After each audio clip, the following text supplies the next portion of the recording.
नमस्कार, मैं हूं श्रवण गुप्ता और आप देख रहे हैं भारत एक्स फैक्टर। हाल के दिनों में कितना कुछ बदला है, इसका एक नमूना जो है फिर देखने में आया है। और ये जो विषय है ये एक्टिविस्टों को लेकर के है कि पहले जो है जो भी एक्टिविस्ट होते थे, अगर उनकी भूमिका संदिग्ध पाई जाती थी तो बहुत लंबा जो है उन्हें वक्त मिलता था काम करने का। उनके आरोप को साबित करने में, उन्हें एक तरह से कटघरे में खड़ा करने में लंबा वक्त लग जाता था। और इस बीच जो है वो काफ़ी कुछ ऐसा कर गुजरते थे जो देश के खिलाफ जाता था। तो ये पहले होता था और बहुत सारे एग्जाम्पल हैं इसके। मैं उन एग्जाम्पल्स में नहीं जाना चाहता। फिलहाल लौटता हूँ उस विषय पर जिसकी वजह से मैं ये कह रहा हूँ कि कैसे देश में चीज़ें बदल रही है। ये जो अभी 24 तारीख को लेह में हिंसा हुई थी, जिसमें 4 लोग मारे गए थे और 90 लोग घायल हुए थे, उसकी न्यायिक जांच के लिए भारत सरकार के गृह मंत्रालय ने दरअसल अब एक जज को, रिटायर्ड जज जो है सुप्रीम कोर्ट को, उन्हें सौंप दी है। जज का नाम है BS चौहान। वो अब इस बात की जांच करेंगे कि आखिर उस दिन 24 सितंबर को लेह में क्या हुआ था जिसकी वजह से ये हिंसा हुई, इसमें चार लोग मारे गए। तो ये उनके जिम्मे अब ये सौंप दिया गया, उन कारणों का पता लगाएंगे, हिंसा के कारणों का। जाहिर सी बात है कि अब जो है सोनम वांगचुक, जो कि क्लाइमेट एक्टिविस्ट बताए जाते हैं, उनके उनकी भूमिका की भी जांच होगी, क्योंकि उनके दायरे में जाहिर सी बात है ये भी आएगा। अपने आप ये समझ में आता है कि जब सारे कारणों की वो जांच करेंगे तो क्लाइमेट एक्टिविस्ट सोनम वांगचुक की भूमिका की भी जांच हो। आपको बता दें कि सोनम वांगचुक जो है राजस्थान के जोधपुर जेल में बंद हो हैं। उन्हें जो है 26 सितंबर को, 24 सितंबर को तो हिंसा हुई थी और 26 सितंबर को उन्हें जो है सरकार ने NSA के तहत जो है गिरफ्तार किया था सोनम वांगचुक को, और तब से वो जेल में है। उसके बाद फिर ये हुआ ये था कि जो वामपंथी गैंग है, जो मतलब ऐसी चीज़ों पे हंगामा करता है, वो उन लोगों ने बड़ा हल्ला मचाया था कि देखिए सरकार कैसे जो है एक शिक्षा के क्षेत्र में, जलवायु के क्षेत्र में काम करने वाले एक एक्टिविस्ट को इसलिए परेशान कर रही है क्योंकि अब जो है वो सरकार के खिलाफ बोलने लगा है। सरकार से वो मांग कर रहा है कि भाई जो लेह है, लद्दाख है, उसे जो है संविधान की 6ठी अनुसूची में शामिल किया जाए, और अपनी आवाज़ जो है वो बुलंद कर रहा है। इसलिए उनकी आवाज़ को दबाने के लिए सरकार ने ये कदम उठाया है। आपको बता दें कि ये सोनम वांगचुक जो है पिछले कई महीनों से धरने आंदोलन कर रहे थे लेह में कि भाई एक तो लेह को, लद्दाख को पूर्ण राज्य का दर्जा दिया जाए, और लेह लद्दाख की जो दर्जा है उसे जो भी जो है 6ठी अनुसूची में शामिल किया जाए। लेकिन उसके बाद जो कुछ भी हुआ, उसके बाद जो हिंसा हुई, उस दौरान फिर ये सवाल उठे सोनम वांगचुक पर। जो लोग जो हैं सोनम वांगचुक पर बहुत दिनों से नज़र रख रहे थे, या कहिए कि जो लोग अंदर की बात जानते हैं, वो बताते हैं कि इनके जो है संपर्क रहे हैं पाकिस्तान से, मतलब उन पर पाकिस्तान के रिश्ते के आरोप लगे।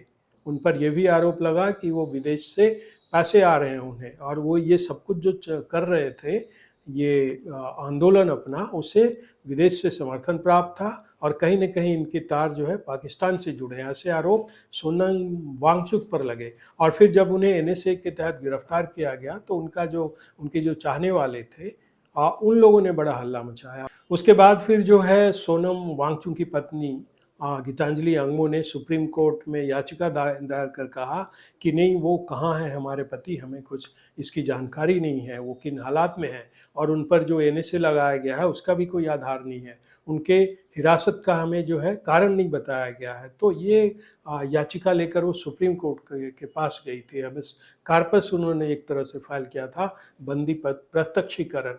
उसके बाद फिर जो है सुप्रीम कोर्ट ने जो है सरकार से पूछा था, लेह की जो प्रशासनिक व्यवस्था है, जो हेड है, उनसे पूछा था। उसके बाद लेह के जो DM है, उन्होंने कहा था सुप्रीम कोर्ट को कि नहीं, हमारे पास पूरे ऐसे प्रमाण हैं। मतलब ये जो राष्ट्रीय सुरक्षा के लिए ये खतरा पैदा हो रहे थे, इसीलिए जो है वो एक जो उन्हें उस समय गिरफ्तार किया गया है। मतलब राष्ट्रीय सुरक्षा अधिनियम जो है वो पूरी तरह उन पर फिट बैठता है उसी की वजह से, क्योंकि ये राष्ट्रीय सुरक्षा के लिए खतरा बन गए थे, इसलिए हमने उन्हें गिरफ्तार किया है। अब जाहिर सी बात है, कोई अगर डीएम कहीं का ये कह रहा है तो ज़रूर उसकी बातों में दम होगा, और जब वो कोर्ट में ये बात कह रहा है तो जाहिर है कि वो बिना सबूतों की ऐसी बात वो कोर्ट में नहीं कहेगा। उसके बाद फिर सुप्रीम कोर्ट ने जो है, उस सुप्रीम कोर्ट में फिर एक जो है इस पर सुनवाई हुई आपको बुधवार को, यानी 15 अक्टूबर को। उसमें फिर ये सुप्रीम कोर्ट ने कहा कि जो है अभी उनकी हिरासत ख़त्म नहीं की जा सकती। उसके बाद फिर उनकी पत्नी ने, जो गीतांजलि अंगमो है, उन्होंने कहा कि हमें कुछ नोट्स बदलने हैं, मतलब जो आधार बना था उनकी गिरफ्तारी को चुनौती देने का, उन्हें हिरासत में को उनके हिरासत को चैलेंज करने का, उसके लिए उन्हें कुछ जानकारी चाहिए थी। तो वो नोट्स के मतलब अदला बदली, मतलब वो चाहते हैं कि उनकी पत्नी को सोनम वांगचुक की तरफ से कुछ जानकारी दी जाए, नोट्स की जो अदला बदली हो, ताकि उसके आधार पे वे फिर से वो दोबारा याचिका दायर करें। तो इस पर जो है सुप्रीम कोर्ट ने उन्हें अनुमति दे दी है कि ठीक है, वो नोट्स जो है एक्सचेंज कर सकते हैं। मतलब आप इसे अगर सामान्य भाषा में समझें तो किसी समस्या को अगर आप सॉल्व नहीं कर पाते हैं, किसी प्रश्न को परीक्षा में जो पूछे जा रहे हैं, तो फिर नोट्स जो है, आप चाहते हैं कि हमें जो है नोट्स कुछ और मिले, कुछ और जानकारियाँ मिलें, हम नोट्स कहीं एक अदला बदली करें और फिर जो है उस प्रश्न का उत्तर जो है लिखें उस आंसर शीट पर। तो एक तरह की इसी तरह की बात थी जो गीतांजलि अंगमो ने कहा कि हमें अब फ्रेश जानकारी चाहिए, और जिसकी इजाज़त जो है सुप्रीम कोर्ट ने उन्हें दे दी। लेकिन इसके बाद फिर जो है सुप्रीम कोर्ट ने ये नहीं कहा कि ठीक है अब आप जाइए, मतलब सोनम वांगचुक को छोड़ दिया, ऐसी नहीं बात कही। क्योंकि जो एनएसए लगाया गया है, जाहिर सी बात है सुप्रीम कोर्ट ने ये देखा होगा कि जो प्रमाण दिए गए हैं सोनम वांगचुक की गिरफ्तारी के, हिरासत के, वो कहीं ना कहीं जो है अपनी जगह पे सही उतर रहे होंगे, ऐसा सुप्रीम कोर्ट को लगा होगा। नहीं तो ये तो कह ही रहे थे कि भाई इन्हें क्यों गिरफ्तार किया गया है एनएसए के तहत, कोई आधार नहीं बनता। आधार जरूर कोई ना कोई होगा, तभी सुप्रीम कोर्ट ने उन्हें छोड़ा नहीं और ये कहा कि अब उनकी हिरासत जो है अभी ख़त्म नहीं की जा सकती, और अगली सुनवाई है जो कि 29 अक्टूबर तक है, तो कम से कम तब तक वो हिरासत में ही रहेंगे। मतलब एक अभी काफ़ी दिन जो है 29 अक्टूबर तक जो है फिलहाल सोनम वांगचुक जो है आज जोधपुर जेल में बंद रहेंगे। 29 अक्टूबर को फिर ये इस पर जो है सुनवाई होगी। आज जो कपिल सिब्बल हैं जो इस मामले को लड़ रहे हैं सोनम वांगचुक के, वो फिर अपनी दलील रखेंगे कि अब हम इस आधार पर जो है सोनम वांगचुक की गिरफ्तारी को चुनौती दे रहे हैं। लेकिन जो बताने वाली बात है, अभी तो ये सुप्रीम कोर्ट में चल रहा है और 29 अक्टूबर को जो है इस पर सुनवाई होगी तो और इस पर खुलासा होगा। लेकिन जो मैं जिस चेंज की बात कर रहा था कि पहले ऐसा नहीं होता था। पहले किसी एक्टिविस्ट को अगर उसकी भूमिका संदिग्ध मानी जाती थी इस देश में, तो उसे एक लंबा समय मिलता था। मतलब गवर्नमेंट भी जो है वो एक लंबा रोक देती थी और कई बार दशकों तक जो है वो पूरा खुले सांड की तरह वो अपना काम करता रहता था। लेकिन अब अगर सोनम वांगचुक का केस लें तो हिंसा हुई, सोनम वांगचुक तुरंत गिरफ्तार हुए, अगले दिन जो है 24 को हिंसा हुई, एक दिन बाद जो है 26 को सोनम वांगचुक गिरफ्तार किए गए और उन पर जो है फिर ये एनएसए के तहत उन्हें गिरफ्तारी की गई। उनके हिरासत के कारण बताए गए, एनएसए उन पर क्यों लगा, डीएम ने वहाँ का कोर्ट को बताया। और जब इस पर हो हल्ला मचा, उनके प्रेमियों ने, सोनम वांगचुक के प्रेमियों ने हल्ला मचाया, तो फिर कोर्ट ने जो है, कोर्ट में जब बात गई तो कोर्ट ने साफ कर दिया कि नहीं, उनकी हिरासत अभी खत्म नहीं की जा सकती। पहले ऐसा नहीं होता था। सोनम वांगचुक जैसे जो एक्टिविस्ट जिन पर अभी आरोप हैं पाकिस्तान के साथ उनके संबंध के, विदेशी फंडिंग के, तो ऐसे और बहुत सारे एक्टिविस्ट हुए हैं इस देश में जो लंबा काम करते रहे, उन पर आरोप लगे लेकिन उन पर तुरंत कोई कार्रवाई नहीं हुई। लेकिन अब ऐसा नहीं होता है, तुरंत कार्रवाई होती है, कोर्ट में मामला जाता है और कोर्ट में भी ये दिखता है,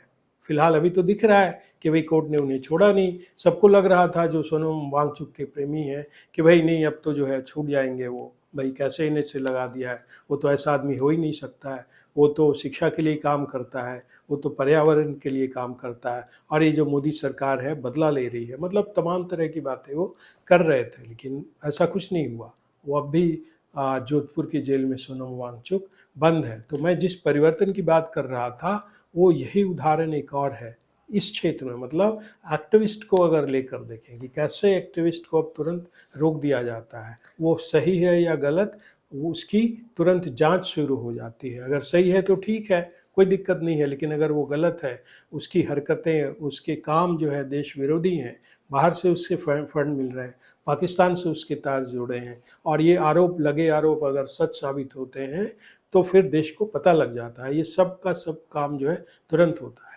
तो ये जो है चेंज है फिलहाल। तो आज के एपिसोड में इतना ही। आपसे अनुरोध है कि इस चैनल के वीडियो को लाइक करें, शेयर करें और चैनल को सब्सक्राइब तो ज़रूर करें। अब हमें आज्ञा दीजिए। नमस्कार।